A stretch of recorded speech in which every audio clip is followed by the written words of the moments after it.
नमस्कार दोस्तों, रडार के 5वें और एक अहम एपिसोड में आपका बहुत बहुत स्वागत है। मैं हूं आपके साथ प्रकाश सिंह। दोस्तों, आज रडार में चर्चा खरमास बाद बिहार में होने वाले खेला की। दोस्तों, जब ही 14 दिसंबर से खरमास लागू होता है, पूरे एक महीने बिहार में ये चर्चाएं चलती है कि खरमास खत्म होते ही खेला होगा, खरमास खत्म होते ही बिहार में राजनीतिक भूकंप आएगा। पॉलिटिकल अर्थक्वेक की चिंता बिहार में सत्ता से लेकर विपक्ष में बैठे नेताओं को सताने लगती है। तो खरमास खत्म हो रहा है। अब बिहार की राजनीति में खरमास बाद कौन सा खेला होने जा रहा है? नीतीश कुमार खेला करेंगे, तेजस्वी यादव खेला करेंगे, या खेला दिल्ली में बैठे अमित शाह करेंगे? बिहार में नीतीश तेजस्वी की जुगलबंदी नजर आएगी, या खरमास बाद कोई पॉलिटिकल अर्थक्वेक होने नहीं जा रहा है? यानी किसी भी तरह के राजनीतिक भूकंप बिहार के सियासत में आने वाले नहीं है। आज रडार पर बिहार का वो खरमास है जिसकी चर्चाएं होती है। चर्चा से पहले आपको बिहार की राजनीति से जुड़ी बड़ी खबरों के ओर सबसे पहले लिए चलना चाहेंगे। बिहार के मुख्यमंत्री नीतीश कुमार 16 जनवरी से खरमास बाद बिहार में समृद्धि यात्रा पर निकल रहे हैं। सीएम नीतीश कुमार के इस यात्रा की शुरुआत पश्चिमी चंपारण से होगी। सीएम नीतीश कुमार 16वें यात्रा पर निकलने वाले हैं। अगली बड़ी खबर यह है कि खरमास बाद बिहार में राजनीतिक खेला होने की संभावना बिहार के मुख्यमंत्री नीतीश कुमार और उनकी पार्टी जेडीयू सहित मुख्य विपक्षी पार्टी आरजेडी के नेता तेजस्वी यादव पर टिकी सबकी निगाहें। खरमास खत्म होते ही बिहार में दही चूड़ा भोज की भी चर्चा है। अगली बड़ी खबर यह है कि आरजेडी के पूर्व नेता व जनशक्ति जनता दल के सुप्रीमो बिहार सरकार के पूर्व मंत्री तेज प्रताप यादव 14 जनवरी को मकर संक्रांति के मौके पर दही चूड़ा भोज का आयोजन कर रहे हैं। तेज प्रताप यादव ये भोज राजधानी पटना स्थित अपने सरकारी आवास में करेंगे।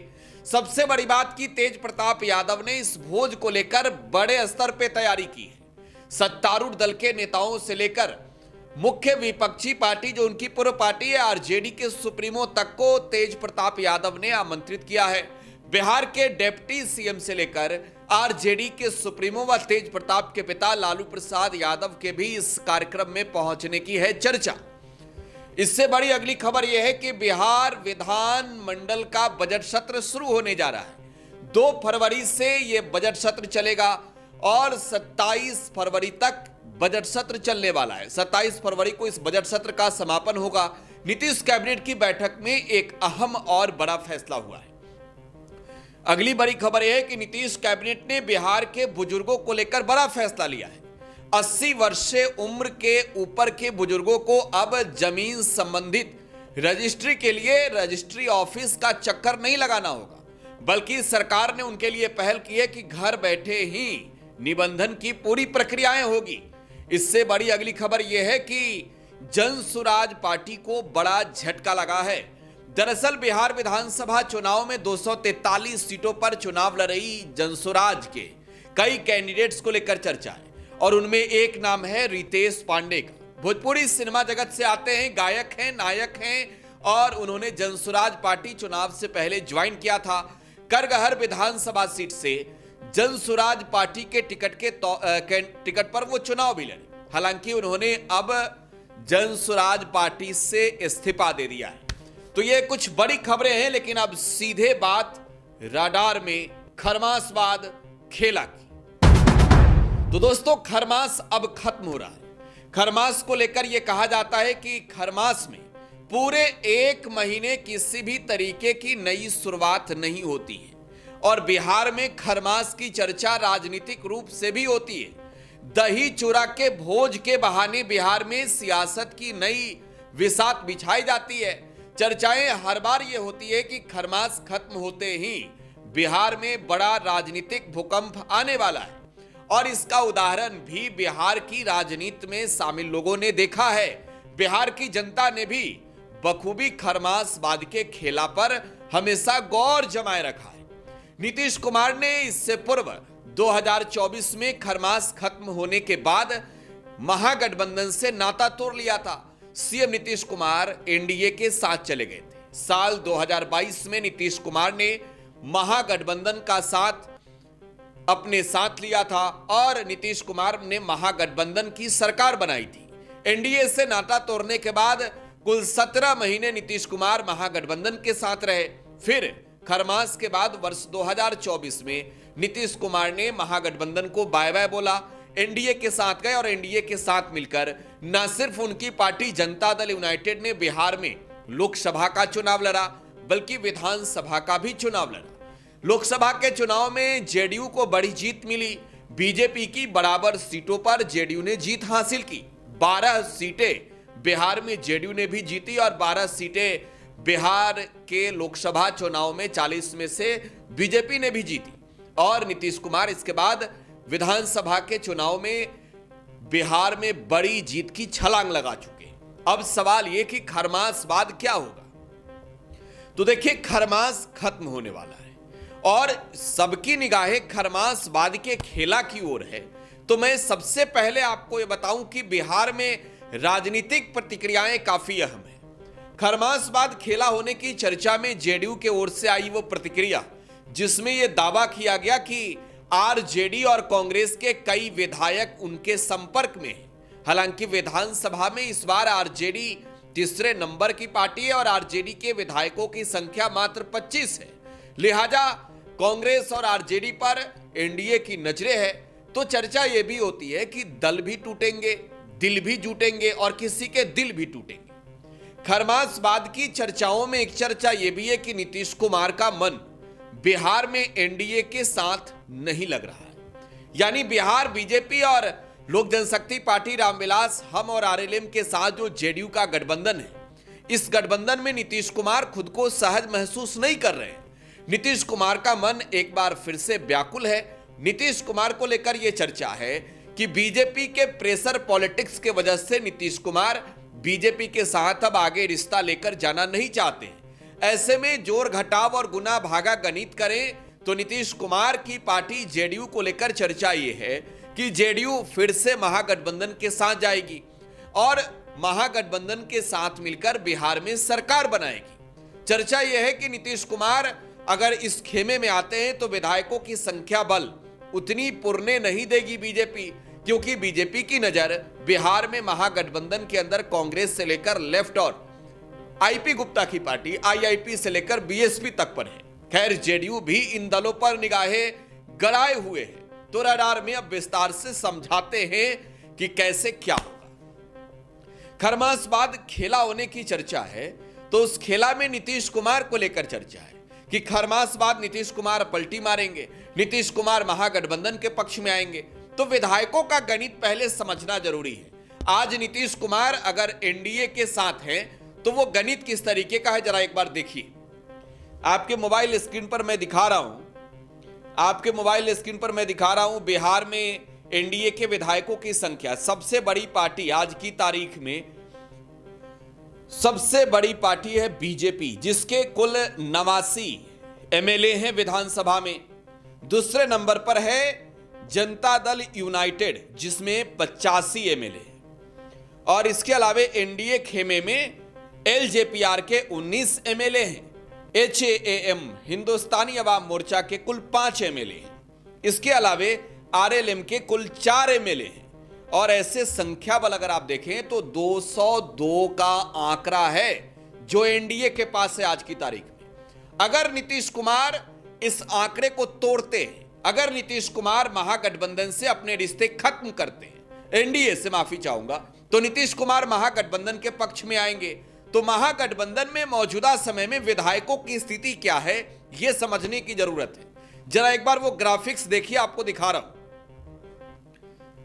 महागठबंधन के विधायकों की संख्या बल आज की तारीख में कैसी है।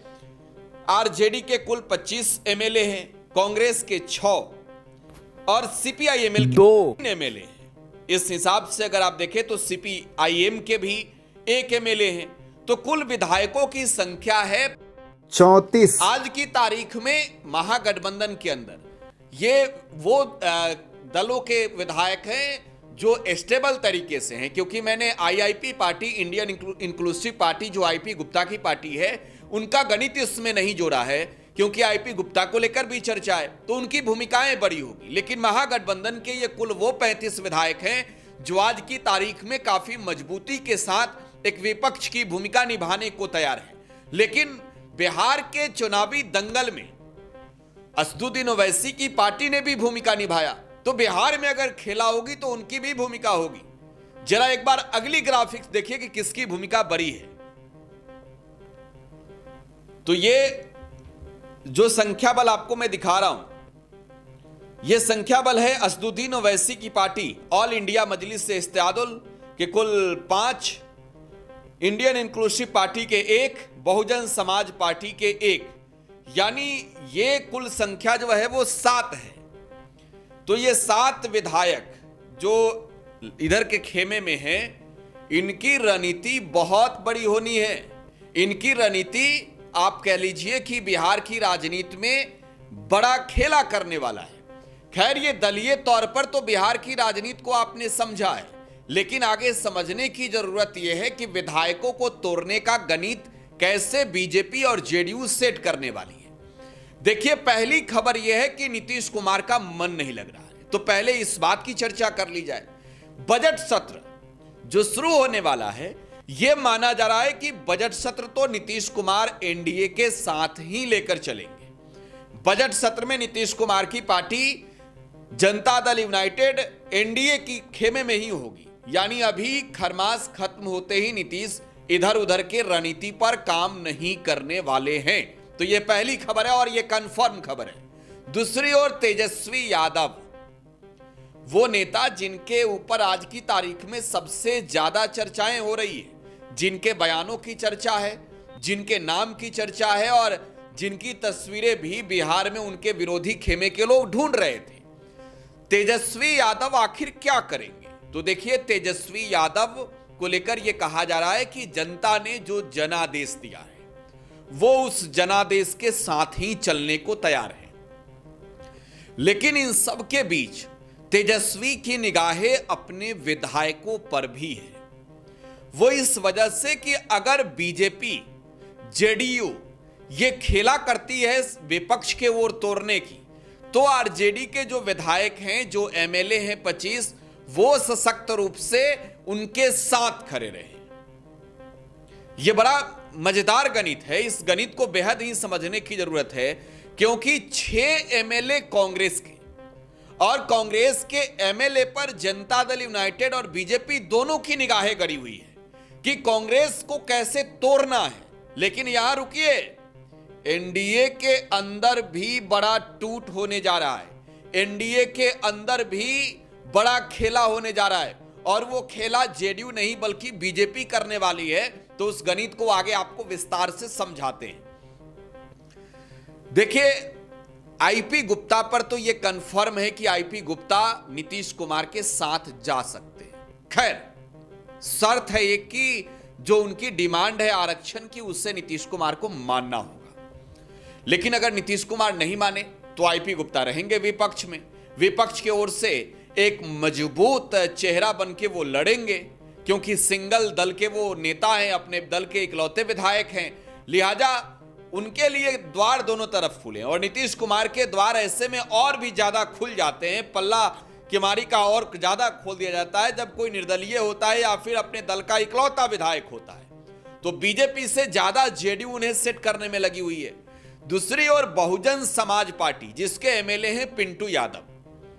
पिंटू यादव कैमूर के रामगढ़ विधानसभा क्षेत्र से चुनाव लड़कर जीते हैं बसपा के टिकट पर, और पिछली दफे बसपा के इकलौते विधायक उसी कैमूर जिले के चैनपुर विधानसभा से आने वाले जमा खान को नीतीश कुमार ने अपनी पार्टी में शामिल करा दिया था, सेट कर दिया था उन्हें। अब नीतीश कुमार की नजर जो है वो पिंटू यादव पर भी है। लेकिन यहां समझने की जरूरत यह है कि आरजेडी बड़े ही मजबूती के साथ है। हालांकि आरजेडी किसी को तोड़ने में अभी नहीं लगी है। तेजस्वी यादव का यह फॉर्मूला अभी तोड़ने जोड़ने का नहीं है। तेजस्वी यादव अपने पार्टी को और मजबूत करने में जुटे हैं, क्योंकि देखिए अब खरमास खत्म हुए, आगे चर्चा इस पर भी करेंगे। वो अभी तोड़ने जोड़ने की रणनीति पर नहीं चल रहे हैं। यानी बिहार में एनडीए जो है वो तोड़ने की रणनीति में है, प्लानिंग में है, विधायकों को तोड़ने की, और आरजेडी टूटने वाली नहीं नजर आ रही है, कांग्रेस पर डोरा डाले हुए। लेकिन दूसरी खेमे से, एनडीए के खेमे से जो आरएलएम है, राष्ट्रीय लोक मोर्चा उपेंद्र कुशवाहा की जो पार्टी है, इस पार्टी के कुल 4 एमएलए, 4 में से 3 एमएलए दिल्ली में कैंप कर रहे हैं। वजह यह है कि उपेंद्र कुशवाहा ने अपने विधायकों को नहीं बल्कि अपने बेटे को बिहार की सरकार में मंत्री बना दिया, अपने पत्नी को विधायक बना दिया एनडीए के खेमे में आरएलएम से लड़कर। तो अब ऐसे में उपेंद्र कुशवाहा की पत्नी तो उनके साथ स्टेबल है, लेकिन खरमास खत्म होते ही आरएलएम के जो 3 विधायक हैं वो बीजेपी के साथ जा रहे हैं। जो मुकेश साहनी के साथ खेल हुआ, वो खेल अब बिहार में बीजेपी उपेंद्र कुशवाहा के साथ करने जा रही है। तो ये खरमासवाद का खेल है। लेकिन खरमासवाद और क्या क्या होगा जरा ये समझ लेते हैं। बिहार में मंत्रिमंडल का भी विस्तार होने जा रहा है। बिहार में कई ऐसे विभाग हैं जिसका प्रभार, अतिरिक्त प्रभार अन्य मंत्रियों के ऊपर है, जो बिहार के नीतीश कैबिनेट में अब तक मंत्री पद की शपथ ले चुके हैं। ऐसे में चर्चा यह है कि 10 और नए मंत्री बनने वाले हैं, जिन मंत्रियों की लिस्ट नीतीश कुमार तैयार कर रहे हैं, जो एमएलए मिनिस्टर बनने वाले हैं। खरमास खत्म होते ही उन्हें उनके विभाग को लेकर मंत्रालय के मंत्री के रूप में शपथ दिलाई जाएगी और उनके विभाग आवंटित किए जाएंगे। दूसरी खबर यह भी है कि बिहार बीजेपी के जो नए प्रदेश अध्यक्ष बने हैं वो भी अपनी नई टीम का गठन करने वाले हैं। संजय सरावगी खरमास खत्म होते ही अपनी नई टीम को लेकर पूरी रणनीति के तहत अब वो लोगों को शामिल करेंगे और बिहार में कैसे बीजेपी मजबूती से काम करे, आगे बिहार में मजबूत कैसे पार्टी हो, इसको लेकर जो नई कमेटी होगी उसका गठन बिहार बीजेपी के नए प्रदेश अध्यक्ष करेंगे। लेकिन अब दूसरी ओर चलते हैं तेजस्वी यादव की ओर। देखिए तेजस्वी यादव तो अभी बैठक करने वाले हैं और यह बैठक पार्टी को लेकर, पार्टी के चुनावी नतीजों को लेकर होगी। दरअसल बिहार विधानसभा चुनाव 2020 में आरजेडी ने 23.7% वोट पाकर 75 सीटें जीती थी। 2025 के चुनाव में यह आंकड़ा वोट के हिसाब से तो और ज्यादा बढ़ गया, लेकिन वोट परसेंटेज के हिसाब से 23% तक रहा, यानी 0.7% कम हुआ। अब तेजस्वी यादव इस पर चिंतन मंथन करने वाले हैं कि पार्टी ने इतनी बड़ी हार झेली, इतनी बड़ी करारी हार आरजेडी की हुई, इसके जिम्मेवार कौन है। तो जिम्मेवार लोगों के ऊपर कार्रवाई होगी और तेजस्वी यादव अपने दल राष्ट्रीय जनता दल के कुनबे को और मजबूत करने की दिशा में संगठन में नए तौर पर लोगों को बहाल करेंगे, जिम्मेवारियां देंगे।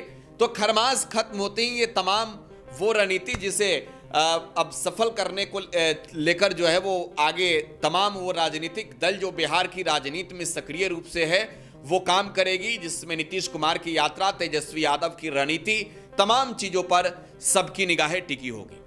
खैर क्या सोचते हैं आप इन तमाम खबरों और खरमासवाद के खेलों पर?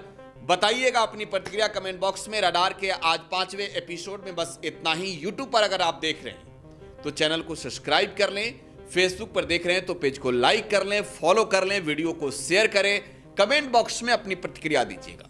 धन्यवाद।